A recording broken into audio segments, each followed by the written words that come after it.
NCERT 12वीं class का 5वां चैप्टर पढ़ेंगे। ये ऐसा चैप्टर है जो आपके जीवन से भी जुड़ा है और जीवन के एक बहुत ही गजब के पहलू से जुड़ा है।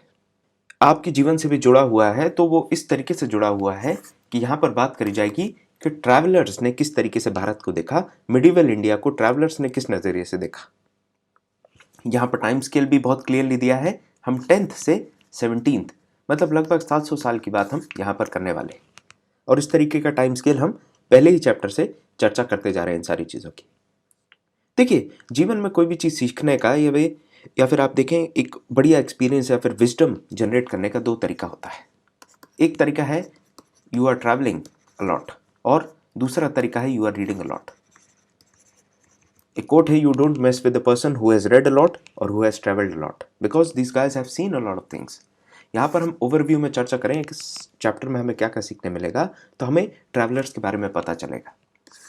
पर्टिकुलरली बात करें तो इस टाइम फ्रेम में यहाँ पर 10th से 17th के बीच में कौन कौन से ट्रैवलर्स आए उनके बारे में। यहाँ पर अल बरूनी की बात करेंगे, उनकी जो किताब है किताबुल हिंद उसकी बात करेंगे। इब्न बतूता का जो रहला नाम से किताब थी उसके बारे में बात करेंगे। आप जानते हैं कैसाब्लांका, मोरक्को आप जानते हैं नॉर्थ अफ्रीकन कंट्री है, वहाँ से आए थे। कैसाब्लांका उसकी बहुत इंपॉर्टेंट एक सिटी है, इसलिए मुझे याद आ गई। इसके बाद आप देखेंगे तो कैसे ये अपनी क्यूरोसिटीज़ को, ये जो जिज्ञासा है उनको एंजॉय करते थे, इसके बारे में चर्चा होगी। एक और ट्रैवलर है जो कि फ्रैंकोस बर्नियर नाम से है, इनके बारे में चर्चा करेंगे, जो कि ईस्ट और वेस्ट को कंपेयर करते हैं। हम देखेंगे अल बरूनी किस तरीके से काम करता है, किस तरीके से बुक्स को ट्रांसलेट करने का, संस्कृत ट्रेडिशंस जानने का, ये सारा काम होगा। अल बरूनी का सिस्टम को भी डिस्क्राइब करता है, इसके बारे में भी हम चर्चा करेंगे। इब्न बतूता के बारे में बात करेंगे, एक एक करके आप समझ पा रहे होंगे। इब्न बतूता, अल बरूनी की बात करेंगे, बर्नियर के बारे में बहुत ही गहराई से जिस तरीके से उन्होंने जो ऑब्जर्वेशंस ली थी, उनका जो नज़रिया था उसकी बात करेंगे। और इन्होंने जो सोशल रियलिटीज़ के बारे में लिखा है, विमेंस के बारे में, स्लेव, सती सिस्टम, लेबरर्स, इन सब चीज़ों के बारे में जहाँ पर भी जो भी लिखा गया है उस सबको इस चैप्टर में हम डिस्कस करने वाले हैं। तो सबसे पहले अगर हम बात करें तो सवाल आता है ट्रैवलर्स। ये ट्रैवलर्स क्यों बन जाता है? एक आदमी खाना बदोशी क्यों करता है, इतना घूमता क्यों है, पुराने समय में क्यों घूमा करता था? इसमें दोनों आएंगे, मेन एंड वेमेन दोनों ही घूमने वाले हैं, दोनों ही ट्रैवल करेंगे। वजह अलग अलग हो सकती है। कोई नेचुरल डिजास्टर की वजह से घूमने वाले हैं, कोई ट्रेड के पॉइंट ऑफ व्यू से घूमने वाले हैं। सोल्जर्स होंगे, प्रीस्ट होंगे तो वो पिलग्रिमेज के पॉइंट ऑफ व्यू से घूमेंगे, उनको जहाँ पर भी वर्शिप करने की जगह होंगी वहाँ पर घूमेंगे। और कुछ ऐसे भी थे जिनको लाइफ में एडवेंचर चाहिए था, कुछ तूफानी करना था। हो सकता है इन्होंने उस समय का या उस समय जो थम्सअप बनता होगा वो पी लिया होगा, इसीलिए उनको काफ़ी तूफानी करने का मन हुआ। और इसी तूफानीपन को देखेंगे आप तो इब्न बतूता के बारे में आपको समझ में आएगा कि आज आप नॉर्थ अफ्रीका तक जाने का ना सोचेंगे, जब आज हवाई जहाज़ है, पानी का जहाज़ है, दुनिया की सारी व्यवस्थाएं हैं। और ये आदमी उस समय आया था जहाँ हवाई जहाज़ और पानी के जहाज़ बहुत ही ज़्यादा कम चला करते थे। हवाई जहाज़ तो सुनने में नहीं आया था उस समय। तो इतनी सारी परेशानियां उठा के आदमी इतनी दूर क्यों ट्रैवल कर रहा है, उसके लिए एक ड्राइविंग फोर्स होनी चाहिए, और इनके लिए वो ड्राइविंग फोर्स एडवेंचर थी। गजब की बात यह है कि ये जिन भी जगहों पर जाते हैं अपने अकाउंट्स लिखते हैं, बहुत सारी चीज़ों के बारे में बताते हैं, नई चीज़ों के बारे में बताते हैं। जैसे इन लोगों को नारियल जो है, कोकोनट जो है वो नया लगा तो उसके बारे में चर्चा की है। पान का पत्ता जो है उसके बारे में चर्चा की है कि पान कैसे खाया जाता था, इसके बारे में भी बताया है। सोचने की बात है, अलग अलग लैंग्वेज के बारे में, उनके जो बिलीव्स हैं, फेथ है, उनकी जो प्रैक्टिसेस हैं, खान पान के तरीके हैं, रहन सहन के तरीके हैं, उन सब की चर्चा बहुत अच्छे से करी गई। बस एक परेशानी है कि यहाँ पर कोई भी ट्रैवलिंग अकाउंट्स महिलाओं के नहीं मिलते हैं, विमेन के कोई ट्रैवल अकाउंट्स नहीं मिलते हैं। लेकिन इसका मतलब ये नहीं कि विमेन ट्रैवल नहीं करती थी, वो ट्रैवल तो कर रही है, लेकिन उनके ट्रैवलिंग अकाउंट्स हमें नहीं देखने मिलते। काफ़ी अनफॉर्चुनेट है ये बात। ज़रा सी बात करें हम तो यहाँ पर आप देखेंगे विजयनगर सिटी में 15th सेंचुरी के आसपास जो अब्दुल रज़ाक है समरकंदी, ये आते हैं और ये उसके बारे में लिखते हैं। ये हेरत से आते हैं, हेरत कहाँ, अफगानिस्तान से आते हैं, और ये उसके बारे में लिखेंगे। इस तरीके से अलग अलग जो ट्रैवलर्स हैं वो रिलीजियस इश्यूज़ के बारे में, किसी पर्टिकुलर सिटी के आर्किटेक्चरल फीचर्स के बारे में, कोई बड़ी सुंदर मॉन्यूमेंट होगी उसके बारे में लिखा करेंगे। अब एक बात आप ये देखिए, ट्रैवलर्स जो हैं, हो सकता है कि कुछ ट्रैवलर्स एक पर्टिकुलर एरिया में, मान के चलिए जो मुगल सल्तनत है उसके अंदर ही अंदर घूम रहे हैं, तो एक इस प्रकार के भी ट्रैवलर्स हैं। और कुछ ऐसे भी ट्रैवलर्स होंगे जो आपको बाहर घूमते दिखेंगे। जो अंदर ही अंदर वाले लोकल वाले ट्रैवलर्स घूमेंगे उनके लिए जो सामान्य चीज़ें हैं वो सामान्य दिखेंगी, तो उनको वो नज़रअंदाज कर देंगे। लेकिन अगर कोई बाहर से आता है, जैसे मान के चलिए कोई अंग्रेज़ अगर भारत में आएगा और भारत में वो किसी को पान खाते देखता है, या फिर किसी को वो विमल खाते हुए देखता है, जुबा केसरी करते हुए देखता है, और थूक थूक के पूरी रोड को लाल किला बनाते हुए देखता हो, तो उसको वो चीज़ अलग लगेगी। लेकिन अगर आप उस चीज़ को देखेंगे तो आपको ये नॉर्मल लगता है, गुटखा जो है वो नॉर्मल लगेगा आपको। तो इस तरीके की चीज़ें होती हैं, नज़रिया अलग अलग होता है। इसमें हम बात करें सबसे पहले जो ट्रैवलर है अल बरूनी के बारे में, जो उज़्बेकिस्तान से आए थे। ये 11वीं सेंचुरी की बात है। इब्न बतूता मैंने आपको बताया ये मोरक्को से आए थे, जो कि नॉर्थ वेस्टर्न अफ्रीका में पड़ता है। और जो फ्रेंचमैन बर्नियर आए थे 17वीं सेंचुरी में, ये फ्रांस से थे। अब जैसा मैं आपसे कह रहा था कि नारियल और पान इनको कोई नई चीज़ें लगती है, इनकी आंखों में बैठ जाता है, वो ये देखते हैं इस चीज़ को कि कैसे इसको खाया जा रहा है, बढ़िया चूना लगा के, कत्था लगा के, सुपारी डाल के इस तरीके से खाया जा रहा है। और नारियल भी इन सब ने नहीं देखे थे, उज़्बेकिस्तान के लोगों ने नहीं देखा नारियल। साथ में आप देखेंगे जो इब्न बतूता है उन्होंने भी नारियल नहीं देखा। तो वो लिखते हैं अपनी किताबों में कि ये जो है वो इंसान के सर जैसा दिखता है और इसमें 2 आंखें भी हैं। आपने कभी नारियल ध्यान से देखा होगा तो आपको भी ये ऑब्जर्वेशन मिली होगी, और इसको ये अपनी किताब में लिखते हैं। साथ में ये जो सोशल डिफरेंसेस हैं, वहाँ पे क्या प्रैक्टिसेस हैं, कल्चरल एनवायरनमेंट के बारे में लिखते हैं कि हमारे एट होम क्या प्रैक्टिसेस हैं और जहाँ हम घूम रहे हैं वहाँ क्या प्रैक्टिसेस हैं। और इतनी बारीकी से इसीलिए ऑब्जर्व कर पाते हैं क्योंकि ये रोज़मर्रा की एक्टिविटीज़ देख रहे हैं, काफ़ी लंबा समय ये देने वाले हैं। आप जैसे हमारे जैसे हम घूमते हैं 7 दिन में, कोई भी एक ट्रिप निपटा के आ जाते हैं। आप कहेंगे गोवा जाना है, ठीक है 10 दिन 15 दिन होके आ जाएंगे। लेकिन यहाँ पर ये सफ़र करने में 40 से 50 दिन लगाते थे, इसलिए जब कहीं भी जाते थे तो साल 2 साल 3 साल रह पाते थे। और इसी वजह से तो ये बारीक चीज़ों को, जो जनरल एक्टिविटीज़ हैं, जो भी प्रोसीजर्स हैं, उन सबको लिख पाते थे, रिकॉर्ड कर पाते थे। इसमें हम देखें, बात करी जा रही है ख्वारिज़्म से पंजाब आने की। ये किसकी बात हो रही है? अल बरूनी की बात हो रही है। ये 973 में पैदा होते हैं, एडी। अब ये एडी बीसी का जो खेल है सी वगैरह का, वो हम बहुत पहले से देखते आ रहे हैं। अब ये ख्वारिज़्म जो है ये उज़्बेकिस्तान में है, और ये बहुत ही गजब की एजुकेशन पाते हैं क्योंकि ये बड़े धनाढ्य या फिर भरे पूरे परिवार से बिलोंग करते थे। मैप को सीधे हाथ पे देखते जाइए आप। ये भरे पूरे परिवार से बिलोंग करते थे और इन्होंने नाना प्रकार की भाषाएं सीख ली थी। इनको सीरिया की भाषा आती थी, अरबी भाषा आती थी, पर्शियन भाषा जो है फारसी वो भी आती थी, यहूदियों की भाषा हिब्रू भी आती थी, संस्कृत भी आती थी। सही मायने में देखें सिर्फ उनको एक भाषा है जो नहीं आती थी, जिसके बारे में जानते तो थे थोड़ा बहुत, लेकिन अगर देखा जाए तो अच्छे तरीके से नहीं आती थी, वो थी ग्रीक। लेकिन उसके बावजूद भी जो ग्रीक में महान लेखक है उनकी चर्चाएं और उनकी बारे में जो भी दर्शन शास्त्र था, फिलॉसफी थी, वो उन्होंने पढ़ी थी। जैसे इन्होंने प्लाटो के बारे में पढ़ा था, और वो कहाँ से पढ़ा इन्होंने? ग्रीक तो आती नहीं, लेकिन जो ट्रांसलेशन है वो अरबी में करके इन्होंने अरबी ट्रांसलेशन पढ़ा था प्लाटो का। बात ऐसी है कि ये 1017 में सुल्तान महमूद जो हैं ये ख्वारिज़्म को इन्वाइट करते हैं, उज़्बेकिस्तान इन्वाइट करते हैं, और वहाँ जो भी पढ़े लिखे स्कॉलर्स होते हैं उन सबको उठवा लेते हैं। उन सबको उठा के ये गजनी ले आते हैं। अब गजनी जैसे ही इनको लेके आ जाते हैं, यहाँ देखिए गजनी लेके आ जाते हैं, तो वहाँ में उन्हीं स्कॉलर्स के जो एक ढेर था उसमें अल बरूनी भी थे। धीरे धीरे पहले तो ये हॉस्टेज के तौर पे लाए गए थे, उठा के लाए आए थे वहाँ से, लेकिन धीरे धीरे इनको ये जो शहर है अच्छा लगने लगता है और ये फिर कहीं नहीं जाते हैं। ठीक है, यहाँ पर आप देखेंगे 70 साल में इसी शहर में मरने वाले हैं। धीरे धीरे आप देखेंगे गजनी जो है वहाँ अल बरूनी रहते हैं और वो इंटरेस्ट इंडिया में जनरेट कर लेते हैं। गजनी में रहते हुए, अफगानिस्तान में रहते हुए ही इंटरेस्ट जनरेट कर लेते हैं। साथ में आप देखिए जो संस्कृत में काम थे, एस्ट्रोलॉजी में काम है, आप देखते हैं एस्ट्रोनॉमी में बहुत ज़्यादा गजब का काम किया गया था इंडिया में उस समय। एंशिएंट इंडिया, मिडिवल इंडिया में बहुत काम हुआ है एस्ट्रोनॉमी पे। गुप्ता एरा में बहुत सारे, एक से एक, आर्यभट्ट, बाणभट्ट से लेके बहुत गजब के मैथमेटिशियंस आपको देखने मिलेंगे। एस्ट्रोनॉमी के बहुत गजब के गुरु और ऋषि, जिनको हम सेजेस और सीड्स भी कहते हैं, वो भी देखने मिलते हैं। तो मैथमेटिक्स हो गया, मेडिसिन है, जैसे आयुर्वेद है, इस तरीके की बहुत सारी चीज़ों में इंटरेस्ट रखने लगे थे अल बरूनी।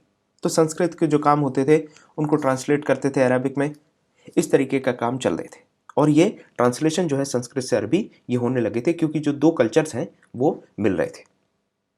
आप देखेंगे गजनवी जो एम्पायर है वो धीरे धीरे एक्सपैंड कर रहा था, ये भी आपको मालूम है। और जैसे ही पंजाब जुड़ता है, गजनवी एम्पायर में आता है, उसके बाद से आप देखेंगे एनवायरनमेंट ही चेंज हो जाता है, एक म्यूचुअल ट्रस्ट बन जाता है, जो पॉपुलेशन है उनमें सामंजस्य होने लगता है, कल्चरल और आइडियाज़ का, आइडियोलॉजी का इंटरचेंज होने लगता है। अल-बरूनी जो है वो अपना ज़्यादातर समय प्रीस्ट, जो ब्राह्मण प्रीस्ट हैं या जो स्कॉलर्स हैं उनके साथ बिताया करते थे, उनसे संस्कृत सीखते थे। साथ में उनकी जो रिलीजियस स्टडीज़ हैं उसके बारे में जानते थे, जो फिलोसॉफिकल किताबें हैं उनके बारे में भी जाना करते थे। इवन दो ये नहीं पता कि किस तरीके से किस समय पे कहाँ घूमे अल-बरूनी, लेकिन हमें इतना पता है कि उन्होंने संस्कृत स्कॉलर्स ब्राह्मण्स के साथ काफ़ी टाइम व्यतीत किया था।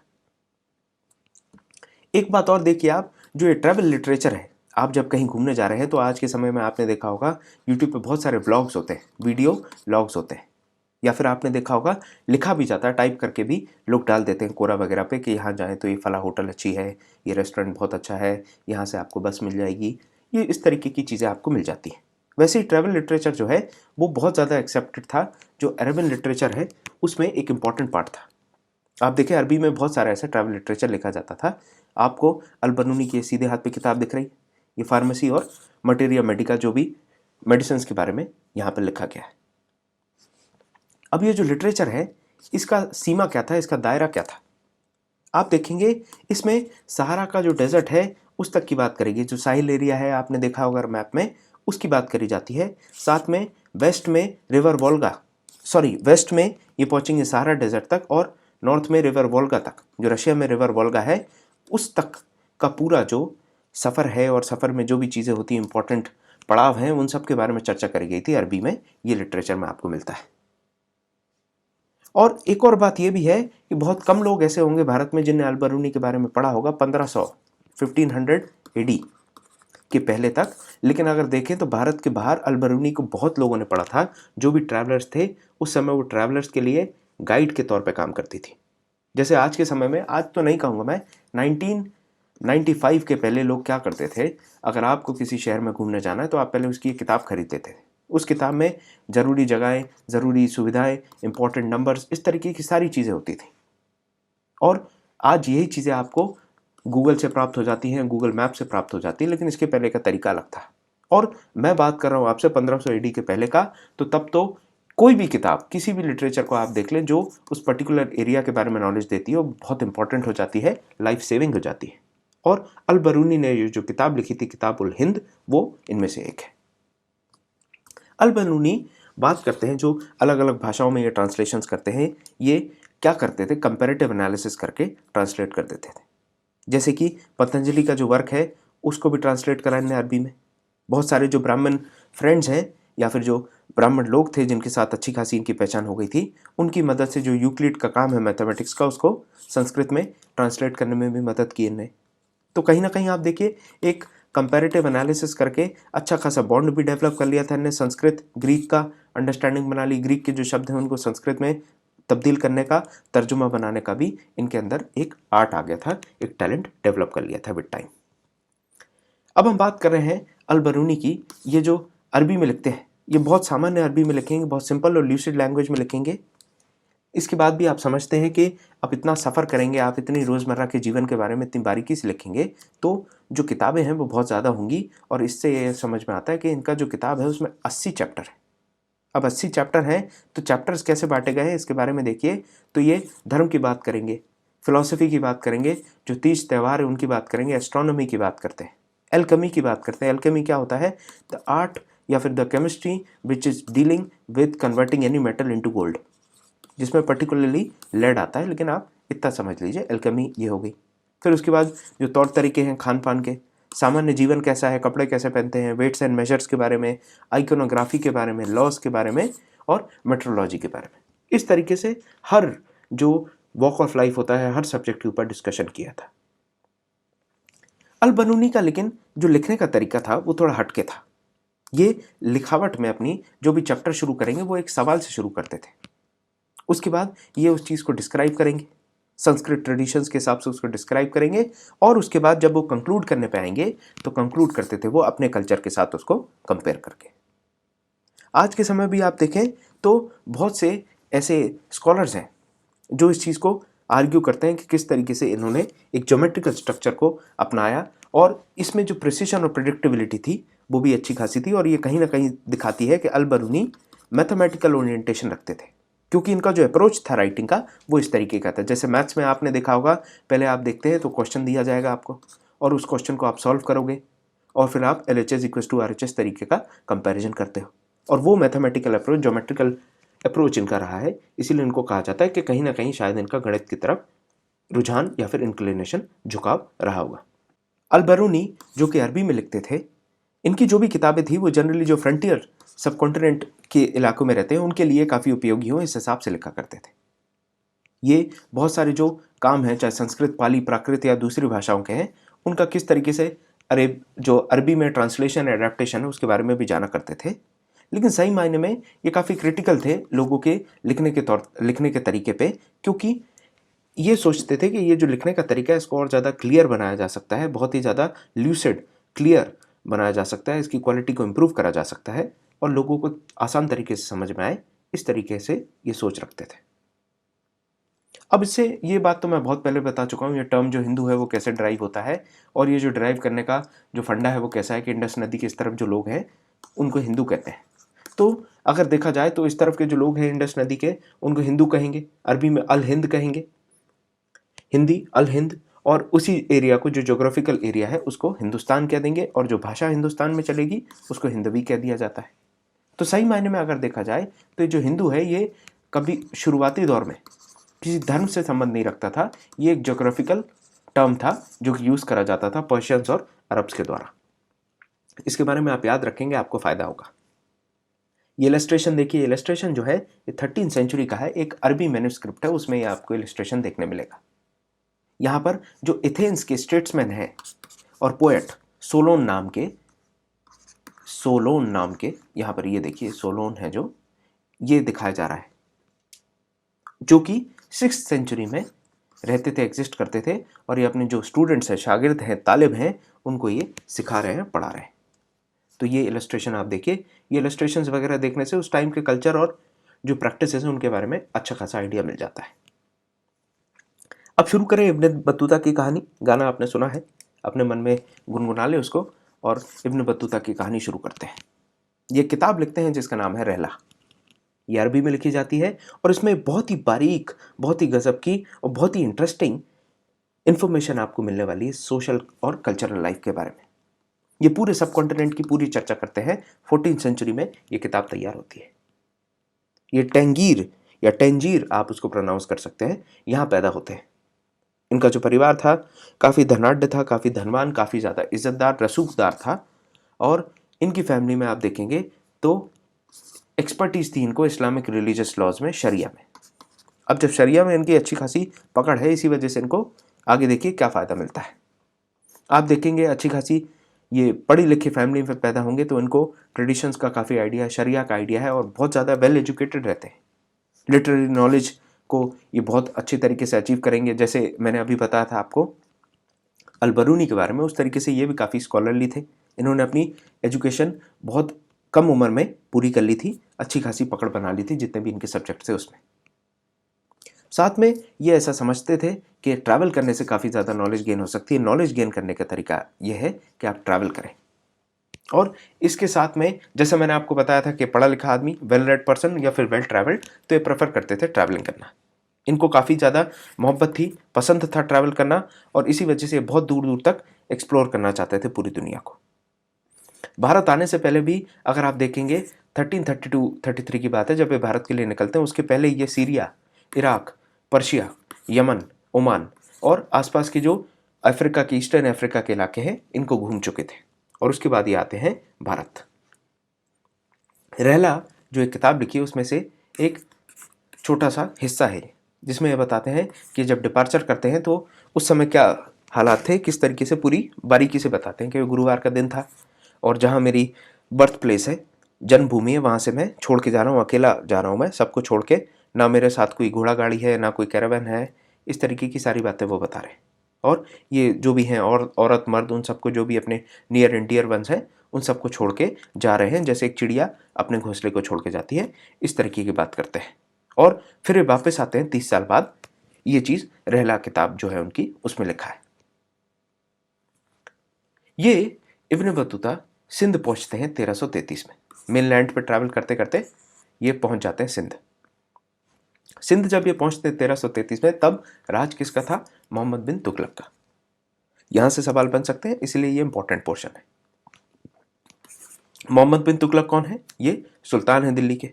ये मोहम्मद बिन तुगलक की आर्ट्स और लेटर्स के द्वारा जानकारी प्राप्त करते हैं कि ये जो सुल्तान है ये काफ़ी ज़्यादा दिलदार हैं, काफ़ी अच्छे हैं, और इसीलिए ये दिल्ली की तरफ रुख करते हैं। मुल्तान और ऊंच के रास्ते से ये दिल्ली पहुंचते हैं।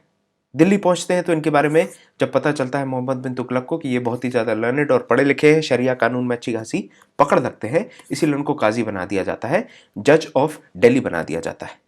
और इसमें कुछ साल ये गुजारते हैं इस पोजीशन पे। उसके बाद देखते हैं ये कि सुल्तान से इनकी बन नहीं रही है।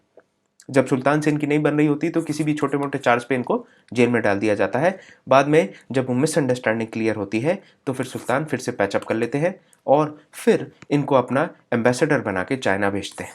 1342 में ये चाइना जाएंगे और जो चाइना से ये सुल्तान जो है ये मंगोल रूलर्स के की तरफ अपना एनवाई बना के या फिर एम्बेसडर बना के भेजते हैं इब्न बतूता को। यहाँ पर देखिए 16th सेंचुरी का एक और पेंटिंग है। इसमें जो मुगल पेंटिंग है ये इसमें बताया जा रहा है किस तरीके से ये जो रॉबर्स हैं ये ट्रैवलर्स को लूटा करते थे। थोड़ा पेंटिंग को ध्यान से देखिए, थोड़ी क्लियर नहीं है लेकिन आपको समझ में आ जाएगा किस तरीके से ये लूटा करते थे। अब ये क्यों दिखाई, इसके बारे में बात करते हैं। इब्न बतूता जो है इनको जो असाइनमेंट दिया गया था ये कैसे पूरा करते हैं। पहले ये मालाबार कोस्ट जो है अपनी इस तरफ, ये मालाबार कोस्ट यहाँ पे जाएंगे। यहाँ देखिए मैप पूरा आप फॉलो करते जाइएगा। पहले मालाबार कोस्ट पे जाते हैं, वहाँ से फिर ये मालदीव जाएंगे। मालदीव से क्या करेंगे, मालदीव में 18 महीने रहने वाले हैं, वहाँ भी काजी के तौर पे काम करेंगे। फिर वापस ये श्रीलंका आने वाले हैं, श्रीलंका आएंगे। फिर उसके बाद देखिए एक और बार ये मालाबार और मालदीव जाएंगे और फाइनली फिर उसके बाद ये बंगाल आसाम से होते हुए चाइना जाते हैं। तो यहाँ देखिए ये बंगाल आसाम जाएंगे, फिर उसके बाद ये वाली गाड़ी पकड़ के यहाँ जाते हैं कुंजो, यहाँ पहुँचेंगे ये जिसको जायतुन कहते थे उस समय पे चाइना में। फिर से सीधे हाथ पे देखिए ये जो है बंगाल के मंदिर में बना है 17th सेंचुरी 18th सेंचुरी के समय की। ये देखिए यहाँ पर पैसेंजर जो है नाव में बैठे हैं और दूर प्रदेश जा रहे हैं। ये पूरा टेराकोटा पे बनाया गया है। अब बात कर रहे थे हम कि जो इब्न बतूता है ये चाइना पहुंचते हैं और चाइना में ये काफ़ी गजब का घूमते हैं। जैसे भारत में घूमे वैसे चाइना में घूमते हैं और ये बीजिंग तक पहुंचते हैं, लेकिन ज़्यादा दिन रुकते नहीं है वहाँ पे और ये वापस अपने घर लौटते हैं 1347 में। इनका जो अकाउंट है, इनका जो लेखनी है, इन्हें जो लिखा है उसको मार्को पोलो से कंपेयर करा जाता है। मार्को पोलो जो है वो वेनिस से आया था, वेनिशियन ट्रेडर था जो कि चाइना आता है। और चाइना में मंगोल डायनेस्टी में जब चंगेज़ खान का पोता कुबलाई खान था, कुबलाई खान के समय में मार्को पोलो पहुंचते हैं यहाँ पर चाइना में। और मार्को पोलो इंडिया भी आया था। जिस तरीके से इब्न बतूता इंडिया और चाइना दोनों में, उसी तरीके से मार्को पोलो भी चाइना और इंडिया दोनों आया था। इसीलिए इनको जो उनकी राइटिंग्स हैं, इनके जो रिकॉर्ड्स हैं उसको कंपेयर करा जाता है, अकाउंट्स को कंपेयर करा जाता है। इसके अलावा अगर देखें तो इब्न बतूता का जो लिखने का तरीका था वो काफ़ी मेटिकुलस था। मेटिकुलस मतलब काफ़ी ज़्यादा बारीक। इसीलिए ये जो नया कल्चर है इसके बारे में बहुत बारीकी से लिखते थे। लोगों की मान्यताओं के बारे में, उनका कल्चर, वैल्यूज़ और भी जो तौर तरीके हैं उनके बारे में लिखा करते थे। ये बहुत सी बातें करते हैं और इसमें ये चर्चाएं ऐसी ऐसी करेंगे जिससे आपको ये लगेगा कि बताओ ऐसा होता होगा क्या। जैसे कि ये बताते हैं कि 50 दिन लग जाते थे मुल्तान से दिल्ली तक पहुंचने में, 40 दिन मुल्तान से दिल्ली और 50 दिन लगते थे सिंध से दिल्ली। तो सिंध और मुल्तान से लगभग 40 से 50 दिन लग जाते थे इनको इतना पास पहुंचने में। आज के समय में आप देखते होंगे तो आपको खुद सोचने में आता होगा कि 40 से 50 दिन, इतना पेशेंस, इतना खाना लेके चलना है, इतनी व्यवस्थाएं, ऊपर से लोग बीमार होते हैं, रॉबर्स का डर है, इतने सारे चैलेंजेस के बाद अगर कोई घूम रहा है तो जो ड्राइविंग फोर्स है वो बहुत बड़ी होनी चाहिए। आप समझ रहे हैं ये बात, ड्राइविंग फोर्स बहुत बड़ी होनी चाहिए, नहीं तो फिर ये जो 600 किलोमीटर का रास्ता है ये इतना तकलीफ क्यों दे रहा है। इसके अलावा देखें तो दौलताबाद जो दक्कन में पड़ता है, यहाँ से अगर दिल्ली तक आना है तो भी आपको 40 दिन लगने वाले हैं। और ग्वालियर से अगर आपको दिल्ली आना है तो 10 दिन लगेंगे। और सही मायने में देखें तो आज 4 से 6 घंटे में आप ग्वालियर पहुंच जाते हैं। 10 दिन सिर्फ ग्वालियर से दिल्ली। यहाँ पर इब्न बतूता ने फिर से अपनी रहला की किताब का एक हिस्सा शेयर किया हमारे साथ कि किस तरीके से अटैक, जो फीवर हो जा रहा है, फीवर के साथ रॉबर्स का भी डर रहता था। इनको जब फीवर हुआ तो ये घोड़ा का जो सैडल होता है, घोड़े की जो पीठ पे इस तरीके से होता है जिस पे आप बैठते हो, उसको सैडल कहते हैं, उससे इन्होंने अपने टर्बन के कपड़े से खुद को बांध लिया था। इनको लग रहा था कि इतनी कमज़ोरी हो गई है, हो सकता है मैं बीच में गिर जाऊं, इसीलिए इन्होंने अपने आप को बांध लिया। और भी बातें बताते हैं कि जो दोस्त आ रहे हैं उनके साथ ये जब, मतलब जितने लोगों के साथ ये आ रहे थे, जैसे ही अपनी मंजिल पर पहुंचते हैं तो सबका स्वागत करा जाता है सिवाय इनके। जब ये चीज़ देखते हैं कि मुझे कोई पहचानता नहीं है, मेरा तो स्वागत ही नहीं हो रहा, तो काफ़ी दुखी हो जाते हैं और इनकी आंखों में काफ़ी दर्द होता है, ये अपने आंसू रोक नहीं पाते। तभी एक जो आदमी था वो इनका भी हाल पूछ लेता है, इनका भी स्वागत कर देता है और इनको अच्छा लगने लगता है। होता है कभी कभी ऐसा होता है, अकेलापन जो होता है, loneliness is a very big problem, और फिर उसके बाद जो डिप्रेशन आता है या फिर जो तकलीफ होती है वो कंट्रोल नहीं करी जा सकती, और इतना लंबा सफ़र करने के बाद तो आप फिजिकली भी टूटे होते हैं और मेंटली भी हो सकता है। तो इब्न बतूता की हमने बात की। यहाँ पर फिर से आप देखिए, अफगानिस्तान की बात कर रहा हूँ, सिंध, पंजाब, मैप में देखते जाएं, और यहाँ पर अलग अलग जो उनकी भाषा उस समय चलती होगी या फिर जो स्पेलिंग्स वगैरह नहीं है वो इब्न बतूता ने अपने हिसाब से लिखी हैं। यहाँ पर देखिए, हंसी, सरस्वती, अबूहर, अजुदहन, मुल्तान, उझा, ऊंच ऊंचा होगा इस तरीके से, गजना, गजनी, गजना हो गया, काबुल, परवान, कुंदूज, यहाँ पर कांदार हो गया, बल्ख, तिरमित, ये सारी चीज़ें आपको देखते चलनी है। मैप वगैरह देख लेंगे, बहुत फ़ायदा हो जाता है इस चीज़ से, बहुत ज़रूरी भी है। अब देखिए, ट्रैवलर्स की बात करते हैं। ये जो ट्रैवल करने का काम था बहुत रिस्की था, इसके बारे में बताते हैं। जो रॉबर्स हैं उनका बैंड, मतलब ग्रुप ऑफ रॉबर्स भी बहुत बार इब्न बतूता को लूटता है, और इसके बारे में इब्न बतूता बताते हैं। जब वे मुल्तान से दिल्ली आ रहे थे तो इनकी कैरावान पर अटैक किया जाता है और बहुत सारे जो लोग हैं वो मर जाते हैं। सिर्फ ये और एक दो और लोग सरवाइव कर पाते हैं, लेकिन जो सरवाइव कर रहे हैं, मतलब इब्न बतूता ने सरवाइव तो किया, लेकिन उसके बाद भी इनके जो घाव थे वो बहुत गहरे थे, बहुत ज़्यादा घातक थे, जानलेवा थे। इब्न बतूता के बारे में जब बताया जा रहा है तो ये बात इंपॉर्टेंट है कि इन्होंने काफ़ी समय अपना स्पेंड किया नॉर्थ अफ्रीका, वेस्ट एशिया और सेंट्रल एशिया में, और ऐसा भी कहा जाता है कि शायद ये रशिया भी गए हों। इंडिया सब कॉन्टिनेंट और चाइना की बात तो हमें पता है, लेकिन रशिया भी शायद ये गए होंगे।